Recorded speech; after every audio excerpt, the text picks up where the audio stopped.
نحمده ونصلي على رسوله الكريم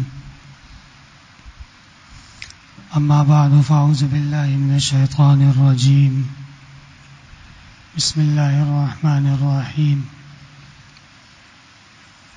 شهر رمضان الذي أنزل فيه القرآن هدى للناس وبينات من الهدى والفرقان وقال النبي صلى الله عليه وسلم قد أظلكم شهر عظيم شهر مبارك شهر مواساة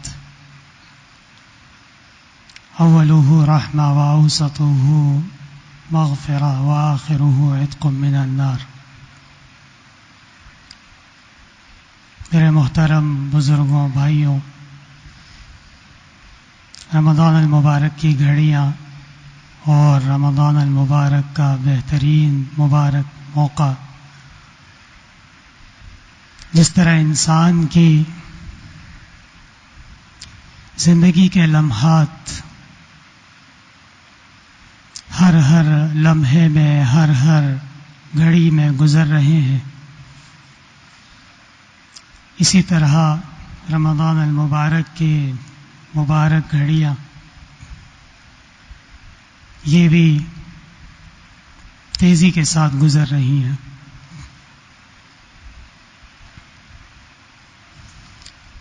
اللہ تبارک و تعالی نے قرآن کریم میں رمضان المبارک کی کچھ خصوصیات بیان فرمائی ہیں۔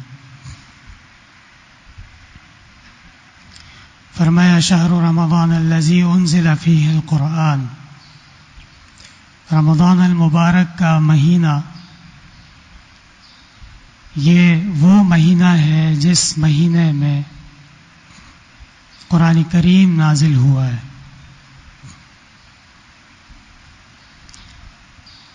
یہ اللہ تبارک و تعالی کے کلام کی شان ہے اور قرآن کریم کی عظمت ہے۔ 1442 سال پہلے قرآن کریم نے جو کہا، جو آیات نازل فرمائی، جو حکم نازل فرمایا، آج بھی وہ حکم، وہ بات پتھر کی لکیر جیسی ہے۔ اس پرفتن دور میں باوجود اس کے کہ اعمال میں کمزوریاں آ چکی ہیں اور ہمتیں اور کوششیں جیسے پہلے ہوا کرتی تھیں ویسی نہیں ہیں، لیکن اس کے باوجود رمضان المبارک کا مہینہ جیسے ہی شروع ہوتا ہے، پورے عالم اسلام میں، مسلمانوں میں، مسجدوں میں، گھروں میں، ہر جگہ پہ قرآن کریم کا دورہ شروع ہو جاتا ہے۔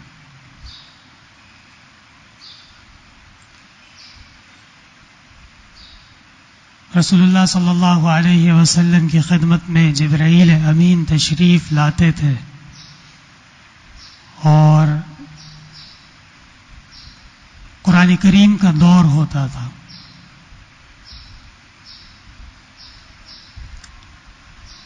آخر عمر میں آپ صلی اللہ علیہ وسلم نے حضرت عائشہ صدیقہ رضی اللہ عنہا سے فرمایا کہ معلوم ایسا ہوتا ہے کہ شاید کہ یہ آخری رمضان المبارک ہو میرا۔ حضرت عائشہ صدیقہ رضی اللہ عنہا نے پوچھا اس کی کیا وجہ ہے، کیا علامات ہیں؟ چونکہ پیغمبر صاحب وحی ہوتے ہیں، اللہ تبارک و تعالی کی طرف سے ان کو علوم عطا فرمائے جاتے ہیں، ان کو فراست عطا ہوتی ہے اور ان کو علوم ایک عام انسان اور امتی کے مقابلے میں بہت اعلیٰ اور ارفع درجے کے عطا ہوتے ہیں۔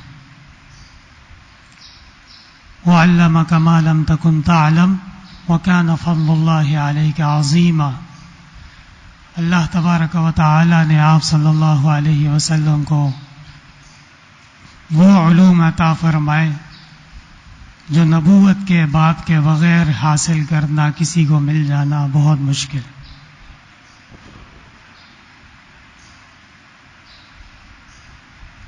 اور مسلمان کو بھی اللہ تبارک و تعالی نے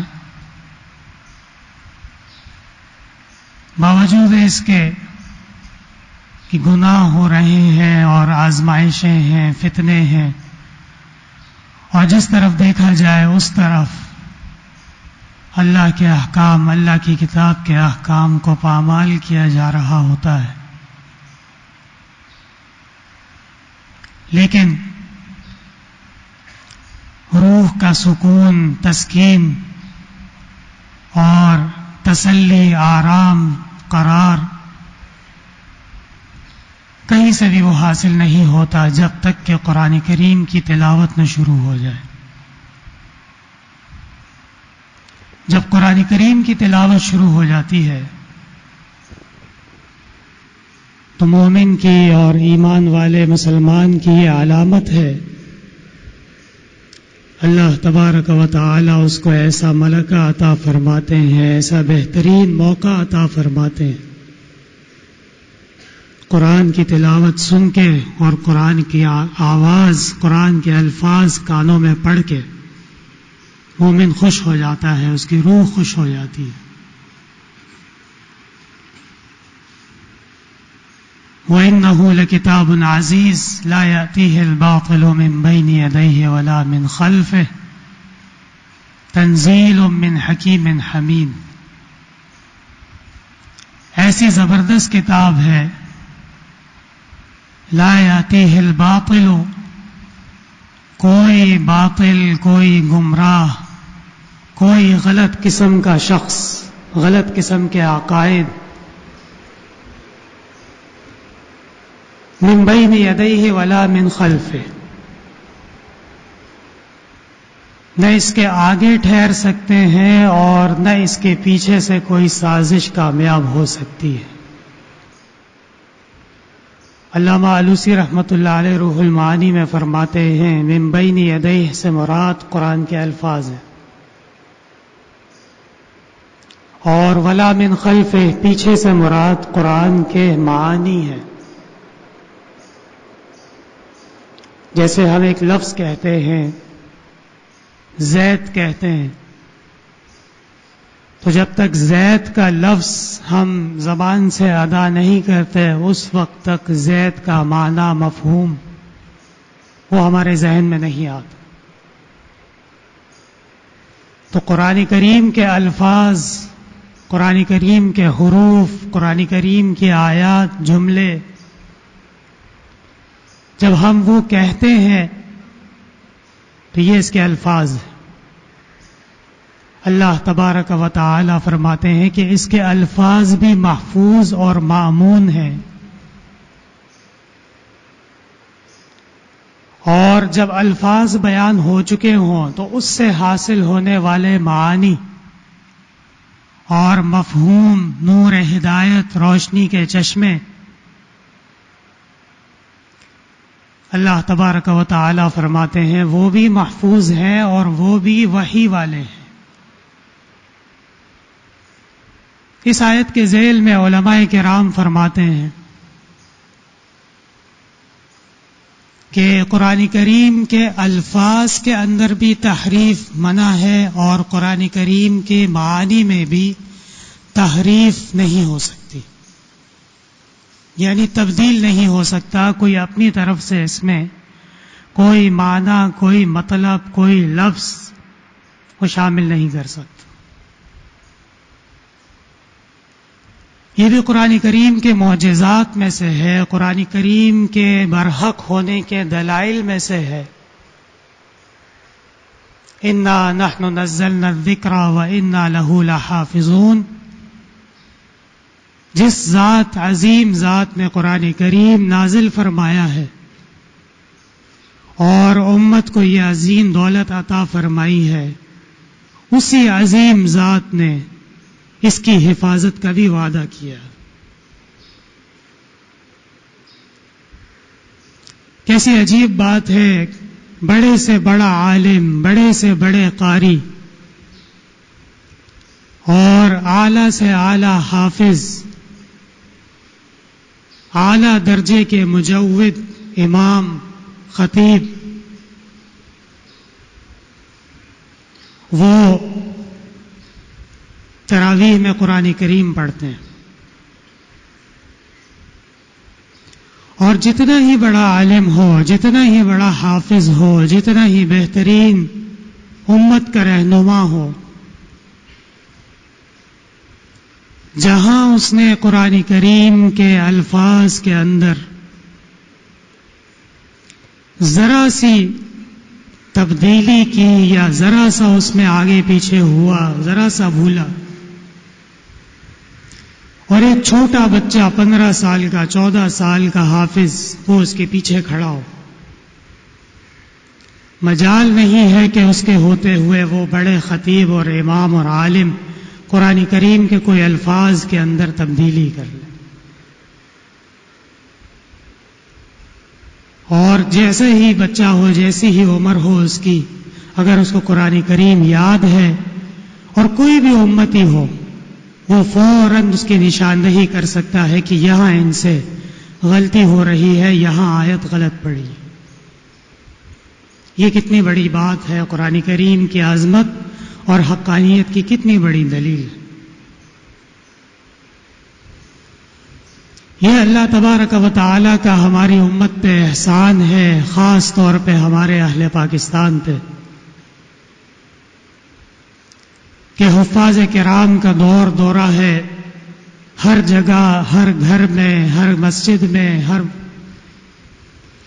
ہر فیکٹری میں، ہر آفس میں، جہاں مسلمان چاہتا ہے کہ یہاں قرآن کریم کا ختم ہو، قرآن کریم سنا جائے، اللہ تبارک و تعالی کے فضل و کرم سے بآسانی حافظ میسر ہو جاتے ہیں.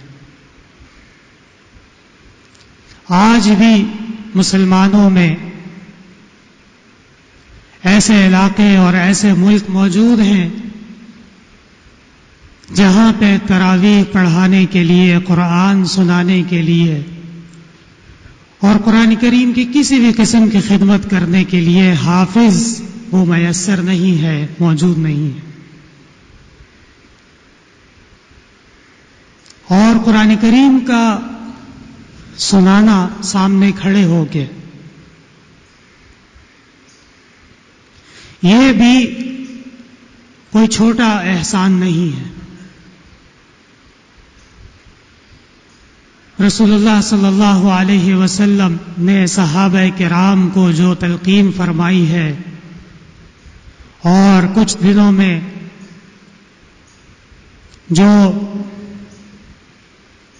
تراویح کی امامت فرمائی ہے، وہ ایک الگ سنت ہے اور سنت مؤکدہ میں سے ہے. 20 رکعت تراویح کا پڑھنا یہ رمضان المبارک کی ایک الگ سنت ہے، اور روزانہ 20 رکعت پڑھنا یہ ایک الگ سنت ہے. اور 30 رمضان المبارک تک، شوال کے پہلی تاریخ کے داخل ہونے تک تراویح کا پڑھ لینا یہ بھی سنت ہے. اور تراویح کے اندر قرآن کریم کی تلاوت مکمل شروع سے آخر تک یہ بھی سنت ہے.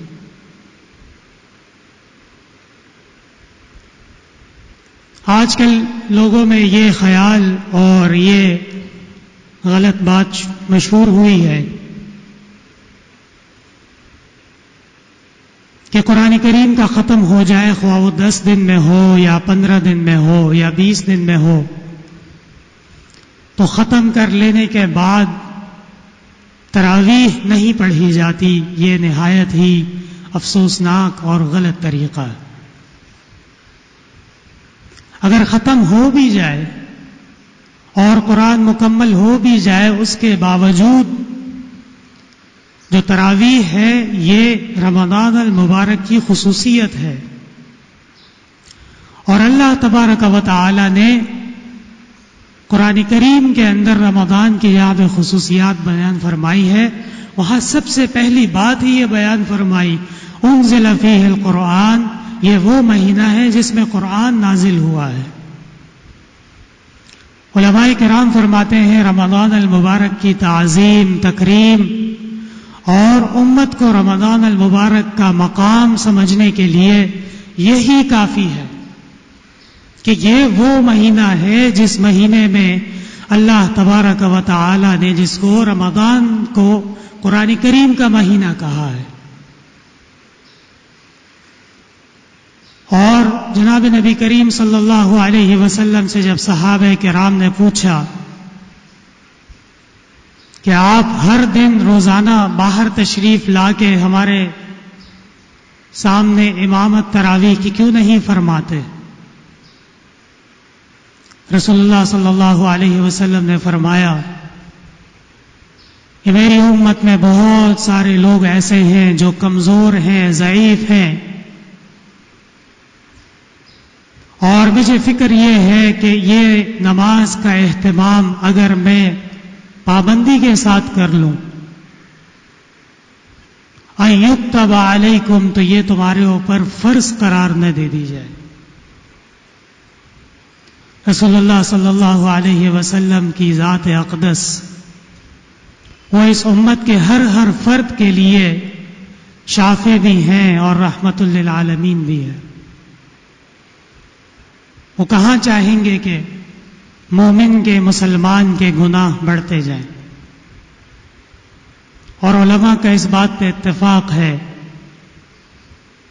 کہ فرض چھوڑنے کا جو گناہ ہے سنت چھوڑنے کا گناہ اس کے برابر نہیں. اس کے باوجود سنت چھوڑنے والے کے بارے میں کہا جاتا ہے کہ وہ رسول اللہ صلی اللہ علیہ وسلم کی شفاعت سے محروم ہو سکتا ہے. اس لیے میرے بھائیوں، خاص طور پہ آج کل جو یہ بات چل رہی ہے کہ تراویح کتنی رکعت ہے،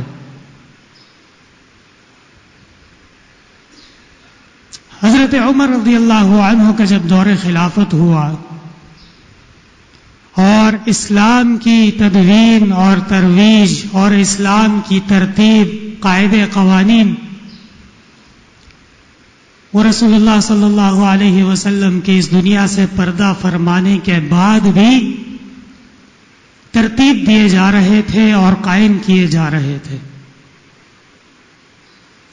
اور آپ صلی اللہ علیہ وسلم نے خود امت کو یہ فرمایا ہے ما انا علیہ واصحابی، جس راستے پہ میں ہوں اور جس راستے پہ میرے صحابہ ہیں، جس منہج پہ میرے صحابہ ہیں، میرے خلفاء ہیں، یہی صحیح راستہ ہے. آپ صلی اللہ علیہ وسلم نے صحابہ کرام کے عمل کے بارے میں فرمایا بِأَيِّهِمْ اقتدیتم اہتدیتم، ان میں سے جس کی بھی اقتداء کر لی جائے تو وہ ہدایت کی ہی راستہ ہے. اور صحابی کا قول، صحابی کا عمل، صحابی کا فتویٰ، یہ اس امت کے لیے دلائل میں سے ایک دلیل ہے. حضرت عمر رضی اللہ عنہ رمضان المبارک کے شروع ہونے کے بعد مسجد نبوی تشریف لے گئے اور دیکھا کہ وہاں پہ مسلمان قرآن کریم سنا رہے ہیں ایک دوسرے کو، اور کہیں 2 بندے کھڑے ہیں، کہیں 3 بندے کھڑے ہیں، کہیں 4 بندے، کہیں 5 بندے، مختلف ٹولیاں، مختلف چھوٹی چھوٹی جماعتیں ایک ہی مسجد کے اندر ایک ہی مقام پہ اپنی اپنی نماز پڑھ رہے ہیں اور اس میں قرآن کریم کی تلاوت ہو رہی ہے.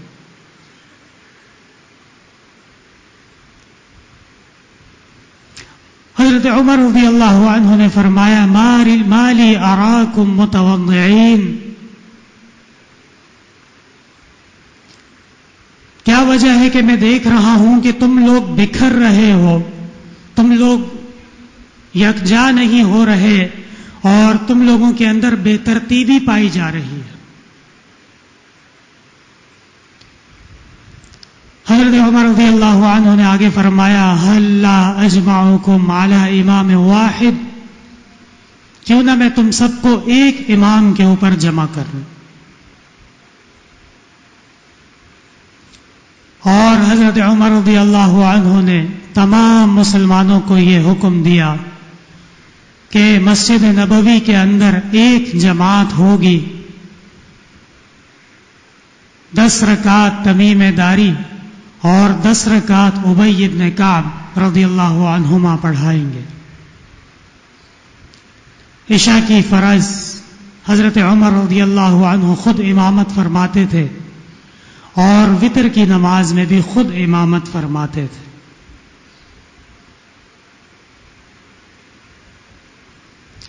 ملا علی قاری رحمۃ اللہ علیہ مرقات شرح مشکات میں لکھتے ہیں، اور اسی طرح صاحب ہدایہ نے تجنیس میں اور اصول العمادی میں یہ روایات تفصیل سے نقل فرمائی۔ اور یہ نماز جو حضرت عمر رضی اللہ عنہ کی خلافت میں باقاعدہ باجماعت ایک امام کے پیچھے ایک مسجد میں شروع ہوئی ہے، امت کا اس بارے میں اجماع ہو چکا ہے کہ اس کے بعد آج تک تراویح کی جو نماز ہے یہ 20 رکعت ہی ہے۔ اور یہاں پہ یہ بات یاد رہے کہ ہمارے جو اہل سنت والجماعت اہل حق ائمہ ہیں، امام اعظم ابو حنیفہ رحمۃ اللہ علیہ، امام شافعی، امام مالک اور امام احمد رحمہم اللہ، کم سے کم 20 رکعت پہ سب کا اتفاق ہے۔ اس سے زیادہ کے اقوال موجود ہیں، اس سے کم کا کوئی قول موجود نہیں۔ 36 رکعت کا قول ہے، 40 رکعت کا قول ہے، لیکن 8 رکعت 12 رکعت پوری فقہ چھان ماریں کہیں کوئی قول موجود نہیں ہے اس کا۔ اور علماء کرام نے اس کی ایک ترتیب یہ بھی بیان فرمائی ہے کہ رمضان المبارک کے مہینے میں امت کے اعمال ترقی پر ہوتے ہیں، تنزلی پر نہیں ہوتے، اور عام دنوں میں جو تہجد کی نماز ہے اور قیام اللیل کی نماز ہے، اس نماز کا حکم اور تاکید خاص طور پہ وہ رسول اللہ صلی اللہ علیہ وسلم کو ہے۔ وَمِنَ اللَّيْلِ فَتَهَجَّدْ بِهِ نَافِلَةً لَكَ عَسَىٰ أَن يَبْعَثَكَ رَبُّكَ مَقَامًا مَحْمُودًا يَا أَيُّهَا الْمُزَّمِّلُ قُمِ اللَّيْلَ إِلَّا قَلِيلًا۔ اور یہی احکام رمضان المبارک کے مبارک مہینے میں اللہ تبارک و تعالی نے امت کو بھی اس پر عمل کرنے کی ترغیب فرمائی ہے، خاص طور پہ رمضان میں 12 رکعت تہجد کی ہیں اور 8 رکعت قیام اللیل، ان دونوں کو جمع کر لیا جائے تو 20 رکعت تراویح نماز بن جاتی ہے۔ میرے محترم بھائیوں، تراویح کے سلسلے میں ایک مسئلہ ضرور یاد رکھیے کہ آج کل یہ مسئلہ بڑے شد و مت کے ساتھ بیان کیا جاتا ہے کہ اگر آپ کے ہاں کوئی العیاذ باللہ ناچ گانے والا آئے اور کوئی کامیڈین آ جائے، کوئی لوگوں کو ہنسانے والا لایعنیات والا آ جائے، کوئی بھی آ جائے شخصیت، تو وہ اپنی ذمہ داریاں پوری کر لے تو اس کو اس کی اجرت، اس کی مزدوری، اس کا انعام دیا جاتا ہے۔ کوئی مزدور آ جائے، وہ اپنا کام کر لے، اس کا انعام اس کو دیا جاتا ہے۔ کوئی اور شخص آ جائے زندگی کے کسی بھی شعبے سے ہو، لیکن اگر کوئی حافظ صاحب تراویح میں آپ کے سامنے کھڑے ہو کے قرآن سنا دیں تو اس کو ہرگز کوئی چیز نہ دینا یہ بہت بڑا گناہ ہے. آج کل یہ بات کہی جا رہی ہے. عجیب بات یہ ہے کہ بخاری شریف میں رسول اللہ صلی اللہ علیہ وسلم کی خدمت میں کچھ صحابہ کرام تشریف لائے. تفصیلی حدیث اس طرح ہے کہ ایک صحابہ کرام کی ایک جماعت سفر پہ نکلی اور سفر کے دوران ایک مقام پہ ان کا رکاؤ ہوا، پڑاؤ ہوا، اور اس بستی والوں نے صحابہ کرام کا نہ کوئی اکرام کیا، نہ کوئی مہمان نوازی کی. حالانکہ عرب کا یہ دستور ہے کہ مسافر کا بہت زیادہ خیال رکھا جاتا ہے. صحابہ کرام کچھ دن وہیں پہ ٹھہرے رہے. اتفاق ایسا ہوا کہ اس بستی والوں کے سردار کو سانپ نے کاٹ لیا.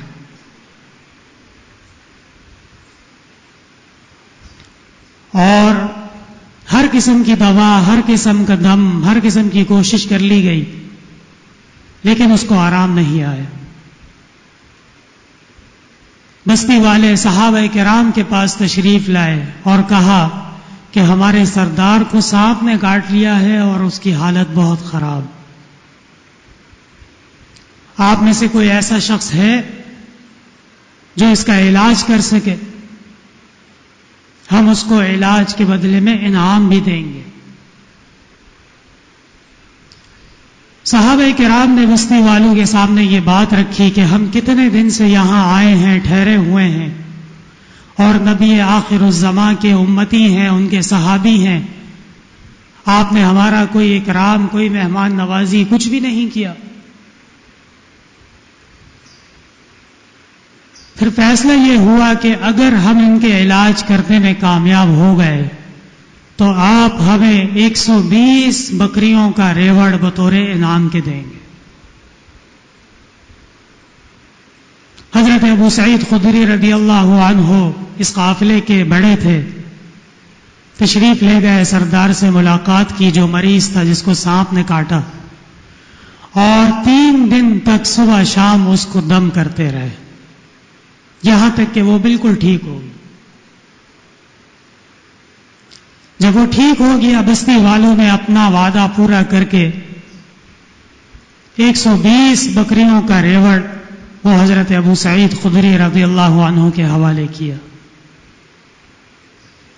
اور وہاں بھی یہ مسئلہ پیدا ہوا، یہ اشکال پیدا ہوا کہ آیا یہ مال جو ہم نے ان سے لیا ہے یہ ہمارے لیے جائز ہے یا جائز نہیں.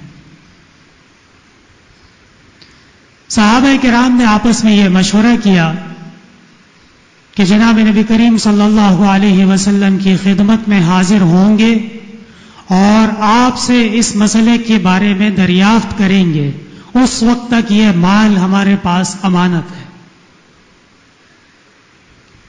جب صحابہ کرام مدینہ منورہ تشریف لے گئے اور آپ صلی اللہ علیہ وسلم کی خدمت میں ماجرا پیش کیا، آپ صلی اللہ علیہ وسلم نے فرمایا ان خیر ما اخذتم به اجرا کتاب اللہ، بہترین بدلہ جو تمہیں دیا گیا کتاب اللہ کے بدلے میں وہ سب سے اچھا ہے. اور آپ صلی اللہ علیہ وسلم نے فرمایا وَاضْرِبُوا لِي سَهْمًا، اس میں میرا بھی حصہ کر لو. علماء کرام فرماتے ہیں تطیبا لانفسہم وتطیبا لخواطرہم. آپ صلی اللہ علیہ وسلم نے جو فرمایا کہ اس مال میں میرا بھی حصہ کر لو، یہ اس لیے فرمایا تاکہ صحابہ کرام کے دل میں، صحابہ کرام کے سینے میں اطمینان پیدا ہو جائے کہ یہ واقعی حلال مال ہے. اس لیے کہ پیغمبر اور نبی وہ معصوم ہوتے ہیں اور اللہ تبارک و تعالی ان کو ہر قسم کے گناہ اور حرام سے محفوظ رکھتے ہیں. اس حدیث کی روشنی میں یہ بات بالکل ظاہر اور واضح ہے کہ قرآن کریم کی خدمت کرنے والے کو کوئی انعام دیا جائے، قرآن کریم کی خدمت کرنے والے کا اکرام کیا جائے، تو وہ یقیناً برحق ہے اور ہونا چاہیے۔ دنیا کے اندر کتنے معاملات ہیں، کوئی بچہ امتحان میں اچھا پاس ہو جائے، کوئی شخص کوئی ڈگری حاصل کر لے، کوئی مقام حاصل کر لے، کوئی اس کی زندگی کا مقصد حاصل ہو جائے تو اس کی بہترین حوصلہ افزائی کی جاتی ہے اور اس کی بہترین انعام و اکرام خاص طور پہ والدین اور محلے کے بڑے، مسجد والے وہ کوشش کرتے ہیں کہ کیا جائے۔ اور ایک شخص جو رمضان المبارک کے مہینے میں جب سب کا روزہ ہے اور سب آرام کر رہے ہیں، وہ قرآن کا سپارہ بار بار پڑھ رہا ہے، جب سب کو اس بات کا اندیشہ ہے کہ کہیں پیاس نہ لگ جائے، اس کے باوجود وہ کوشش کر رہا ہے، قرآن کی تلاوت کر رہا ہے۔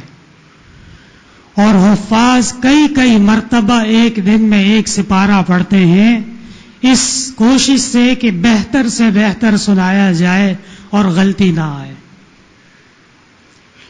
اور سب کچھ اپنی جگہ، قرآن کریم کو اپنے سینے میں محفوظ کیے ہوئے، قوم کے سامنے، امت کے سامنے کھڑے ہو کے اس کو سنا لینا، یہی احسان اتنا عظیم ہے کہ امت پہ اس احسان کا بدلہ چکانے کی طاقت نہیں۔ اور اس کی وجہ سے امت کے اوپر لازم ہے کہ قرآن کا جیسے اکرام ہے، قرآن کی عظمت ہے، قرآن کی تعظیم ہے، اسی طرح صاحب قرآن، قرآن کا حافظ، قرآن کا سنانے والا، اس کی عظمت، اس کا اکرام، اس کی تعظیم، وہ بھی اہل اسلام پر لازم ہے۔ اور حضرت والد صاحب رحمت اللہ علیہ تو یہ بھی فرمایا کرتے تھے کہ دیکھو صحابہ کو 120 بکریاں بطور انعام کے دی گئی ہیں، اور آج کل چونکہ غربت زیادہ ہے، لوگوں کی مشکلات ہیں، توفیق کم ہو چکی ہے، تو حضرت والد صاحب فرماتے تھے کہ ایک بکری کم از کم 1000 روپے کی تو ہو سکتی ہے نا، یا اس سے بھی کم کر لی جائے، تو 120 بکریاں 1,20,000 روپے ہو گئے۔ فرماتے تھے کہ حافظ کا اکرام کم از کم اتنا ہونا چاہیے کہ اس حدیث کے موافق ہو جائے۔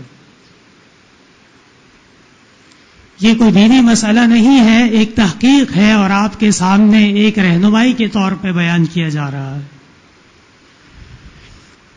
خلاصہ اور مقصد یہ ہے کہ قرآن کی خدمت خاص طور پہ رمضان المبارک کے مہینے میں یہ بہت ضروری ہے۔ اپنے بچوں کو، اپنے گھر والوں کو، اپنے رشتہ داروں کو، اپنے اہل علاقہ، اپنے احباب دوستوں کو قرآن کی تعلیم کی کوشش اور قرآن کی تعلیم کی ترغیب دینی چاہیے۔ آج کل ویسے بھی چھٹیاں ہیں، فارغ اوقات ہیں، قرآن کی خوب تلاوت کی جائے، قرآن بچوں کو یاد کرانے کی کوشش کی جائے، اور قرآن کریم کو سمجھنے کی، قرآن کی تفسیر، قرآن کے احکام، قرآن کا ترجمہ جہاں تک ہو سکے اس کے علوم کو حاصل کر لیا جائے۔ شہر رمضان الذی انزل فیہ القرآن، یہ وہ مہینہ ہے جو قرآن کا مہینہ ہے۔ اس میں عبادات کے اندر نماز ہے، روزہ ہے، اور قرآن کی تلاوت، قرآن کی خدمت، قرآن کے احکام لاگو کرنا، سمجھنا، یہ ایک مستقل عبادت ہے۔ اور کہا جاتا ہے کہ جو حدیث میں نے آپ حضرات کے سامنے بیان کی وہ غنائم کی حدیث ہے، غنیمت کی۔ اگر وہ غنیمت کی حدیث ہے تو امام بخاری رحمت اللہ علیہ نے فضائل قرآن میں کیوں بیان فرمائی؟ اسی لیے بیان فرمائی ہے کہ اس میں قرآن کی فضیلت اور قرآن کی عظمت کا بیان ہے۔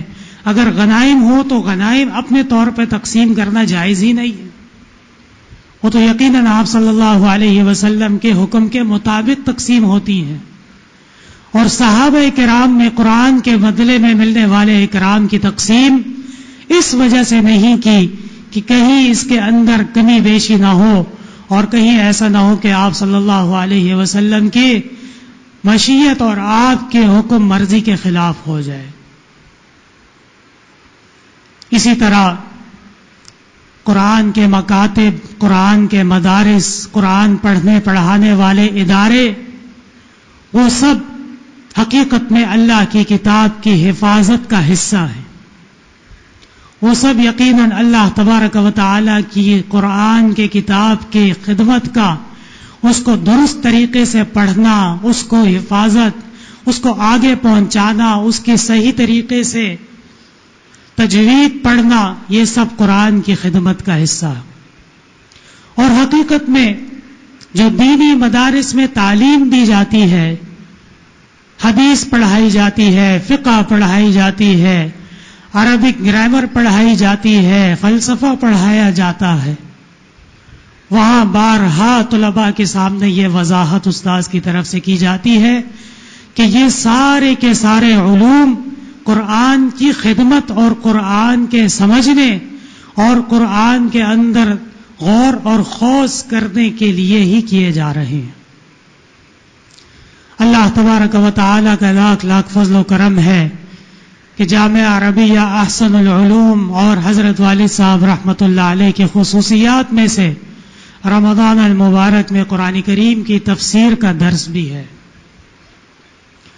اور یہ مبارک سلسلہ اللہ تبارک و تعالی کے فضل و کرم سے جاری اور ساری ہے. صبح 8 بجے سے لے کے 11:30 12 بجے تک طلباء کرام، خصوصاً جو اس سال ہمارے یہاں سے علماء بنے ہیں، فارغ التحصیل ہوئے ہیں، جن کے پاس عالم کی سند آ چکی ہے، ان کے لیے ایک دفعہ رمضان میں یہاں پہ تفسیر کا پڑھنا لازم قرار دیا گیا ہے. اور الحمدللہ وہ تفسیر کا سلسلہ بھی خیر و عافیت سے اپنے اختتام کی طرف گامزن ہے. اور انشاءاللہ تعالی 23 رمضان المبارک کو اس کی دعا بھی ہے. آپ تمام حضرات اس میں تشریف بھی لائیں، اس میں شرکت بھی فرمائیں اور اس سلسلے کے لیے دعا بھی فرمائیں. اللہ تبارک و تعالی قرآن کی خدمت اور قرآن کی ترغیب، قرآن کی حفاظت کے اس کام کو تا قیامت جاری و ساری رکھے. اور اس کے ساتھ ساتھ جہاں آپ کو موقع ملے، جہاں آپ کے پاس اللہ نے توفیق عطا فرمائی ہو، قرآن کی حفاظت، قرآن کی تعظیم، قرآن والوں کی حوصلہ افزائی، ان کا اکرام، اس میں ضرور حصہ لیجئے. اللہ تبارک و تعالی اس عمل سے آپ کے اموال میں برکتیں عطا فرمائیں گے. آپ کے نسل و نسب میں اہل قرآن اور قرآن کو پڑھنے پڑھانے والے، قرآن کو سمجھنے والے اور قرآن کے خادمین پیدا فرمائیں گے. اور رمضان المبارک قرآن نے جس کو قرآن کریم کا مہینہ کہا ہے، اس مہینے میں قرآن کو اپنانے کی نیت کر لیں، اللہ سے عہد کر لیں کہ آج کے بعد جو بھی ہماری رہنمائی ہوگی، جو بھی احکام ہوں گے، جو بھی اوامر ہوں گے، وہ قرآن کے احکام کے مطابق ہوں گے. اور اللہ تبارک و تعالی نے جن گناہوں سے، جن سیئات اور خطیئات و ناکردنیوں سے قرآن کریم میں ہمیں منع فرمایا ہے، اس سے بچنے کی اور اس سے دور رہنے کی اللہ سے عہد فرمائیں گے. انشاءاللہ تعالی اللہ تبارک و تعالی اعمال آخرت کا عظیم ذخیرہ کے طور پہ ہمارے لیے ثابت فرمائیں گے. وآخر دعوانا الحمدللہ رب العالمین.